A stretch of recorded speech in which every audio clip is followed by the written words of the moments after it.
ఇప్పుడే మీ దగ్గరలో ఉన్న కేఎస్ బేకర్ స్టోర్స్కి వెళ్ళి న్యూ ఇయర్ కేక్స్ని ఆర్డర్ చేయండి. Because it's not a happy new year, it's a happy new year. వాళ్ళు మాట్లాడుతున్న పనికిమాలిన మాటలు ఏవైతున్నాయో వాటికి సమాధానం అనే మాట కూడా నేను మీకు విజ్ఞప్తి చేస్తా ఉన్నాను. ఇంకొక మాట కూడా ఇక్కడ ఎలక్ట్రిసిటీ విషయంలో మీకు చెప్పాలి. వచ్చే సంవత్సరం డిసెంబర్ నాటికి this Congress government is going to enjoy the fruits of our labour. This Congress government is going to enjoy the fruits of our labour. వాళ్ళు మేము చేసిన కష్టాన్ని వాళ్ళు విజయాలు వాళ్ళు అందుకోబోతా ఉన్నారు. వాళ్ళు ముఖ్యమంత్రులు వెళ్ళి మంత్రులు వెళ్ళి ప్రారంభోత్సవాలు చేసుకోవచ్చు, కొబ్బరికాయలు కొట్టవచ్చు, కానీ చేసింది కేసీఆర్ అనే మాట ప్రజలకి తెలుసు, ఈ రాష్ట్రంలోని ప్రతి ఒక్కరికి తెలుసు. 26,000 మెగావాట్లకు దాదాపుగా వచ్చే డిసెంబర్ నాటికి 2024 సంవత్సరం డిసెంబర్ నాటికి విద్యుత్ స్థాపితలు ఎక్కడ 26,000 మెగావాట్లు. దయచేసి మీరు ఆలోచించండి. ఒక భద్రాద్రి 1,080 మెగావాట్ల సామర్థ్యం, యాదాద్రి 4,000 మెగావాట్ల సామర్థ్యం, భూపాలపల్లిలో 600 మెగావాట్ల సామర్థ్యంతో సోలార్లో వాళ్ళు మాకు 70 మెగావాట్లు అప్పజెప్పిపోయినారు 2013-14. కేవలం installed solar capacity was 70 megawatts. ఈరోజు 6,106 మెగావాట్ల స్థాయికి సాంప్రదాయేతర ఇంధన వనరులను కూడా ప్రోత్సహించిన ప్రభుత్వం తెలంగాణ ప్రభుత్వం అనే మాట నేను మీకు విజ్ఞప్తి చేస్తాం. సాగునీటి రంగం కేసీఆర్ గారు, కేసీఆర్ అంటేనే కే అంటే కాలువలు, సి అంటే చెరువులు, ఆర్ అంటే రిజర్వాయర్లను చందాన సాగునీటి ప్రాజెక్టుల మీద మొత్తం మేము పెట్టిన ఖర్చు 1,76,000 కోట్లు. అందులో పెండింగ్ 1,76,000 కోట్లు.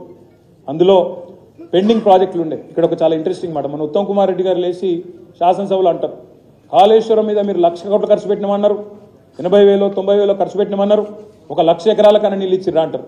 నేను వారికి గుర్తు చేస్తా ఉన్నా, మీరు మాకు అప్పచెప్పిపోయినాడు పాలమూరు జిల్లాలో, మా చంద్రశేఖర్ రెడ్డి గారు ఇక్కడే ఉన్నారు, పాలమూరు జిల్లాలో కల్వకుర్తి, నెట్టెంపాడు, భీమా, 3 కూడా పెండింగ్ ప్రాజెక్టులుగా ఉండేది, పూర్తి కాల. మాకు అప్పచెప్పినాడు దాదాపు 70-75% పనులు పూర్తయినట్టున్నాయి, లేదా 70% 65% పూర్తయింది. కానీ మా ప్రభుత్వం వచ్చిన తర్వాత చిత్తశుద్ధితో పెండింగ్ ప్రాజెక్టులను రన్నింగ్ ప్రాజెక్టుగా మార్చి ఒక 3,000 కోట్ల రూపాయలు ఖర్చు పెడితే ఇవాళ ఒక్క పాలమూరు జిల్లాలో ఆ మిగిలిన పనులు పూర్తి చేస్తే ఒక్క పాలమూరు జిల్లాలో దాదాపు కొత్తగా 6 లక్షల ఎకరాలకు నీళ్ళు ఇచ్చింది మా ప్రభుత్వం. రేపటి రోజు నన్ను ఎందుకు చెప్తా ఉన్నా ఈ మాట అంటే, ఇప్పుడు మేము కాళేశ్వరం మొత్తం సిస్టమ్ అంతా బిల్డ్ చేసినాం. ఎక్కడ హెడ్ ఉంది, ఎక్కడ టెయిల్ ఉంది మీకు తెలుసు. కాళేశ్వరం మేడిగడ్డ నుంచి మొదలు పెడితే ఇక్కడ కొండపోచమ్మ సాగర్ దాకా మొత్తంగా ప్రాజెక్టు మరి పూర్తి స్థాయిలో నిర్మాణం చేసినాం. మొత్తం ఈ 10 ఏళ్లలో 204 టీఎంసీల రిజర్వాయర్లు, అటు పాలమూరు రంగారెడ్డి, సీతారామ, కాళేశ్వరం 3 కలిపితే 204 టీఎంసీల రిజర్వాయర్ల ఏర్పాటు చేసింది మా ప్రభుత్వం. 204 టీఎంసీలు అంటే ప్రజలకు ఒక అవగాహన ఉండాలి కాబట్టి, మీరందరూ హుస్సేన్ సాగర్ చూసే ఉంటారు. హుస్సేన్ సాగర్ యొక్క కెపాసిటీ 1 టీఎంసీ అంటే 204 హుస్సేన్ సాగర్లను ఇవాళ ఏర్పాటు చేసి ఎక్కడికక్కడ నదులు కిందున్నాయి, నేల పైనుంది, ఎట్లొస్తాయి నీళ్లు అనే వాళ్ళకి సమాధానం చెప్తూ ప్రపంచంలోనే అతిపెద్ద లిఫ్ట్ ఇరిగేషన్ ప్రాజెక్టులు కడుతూ అద్భుతంగా ఈరోజు మొత్తం ఇన్ఫ్రాస్ట్రక్చర్ అంతా వడ్డిచ్చిన విస్తరిలాగా ఇలా వాళ్ళ చేతిలో పెట్టినాం.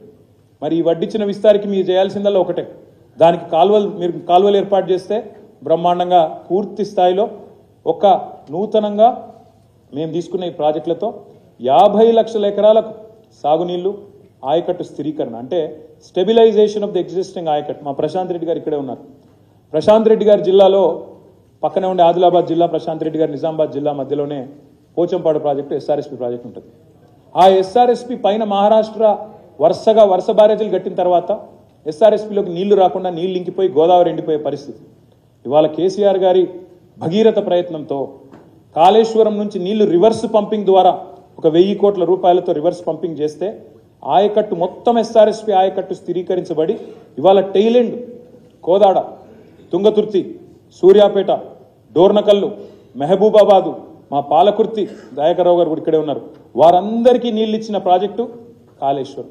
అట్లాంటి కాళేశ్వరం ప్రాజెక్టును కూడా బట్టగాల్చి మీదేసేటట్టు ఒక బరాజులో ఏదో అయితే, అంత పెద్ద కాళేశ్వరం ప్రాజెక్టులో ఒక్క బరాజులో చిన్న నిర్మాణ లోపం ఉంటే ప్రాజెక్టు మొత్తమే లోపభూయిష్టం అన్నట్టు చూపెట్టే ప్రయత్నం ఏదైతే చేసినారో అది శుద్ధ తప్పు.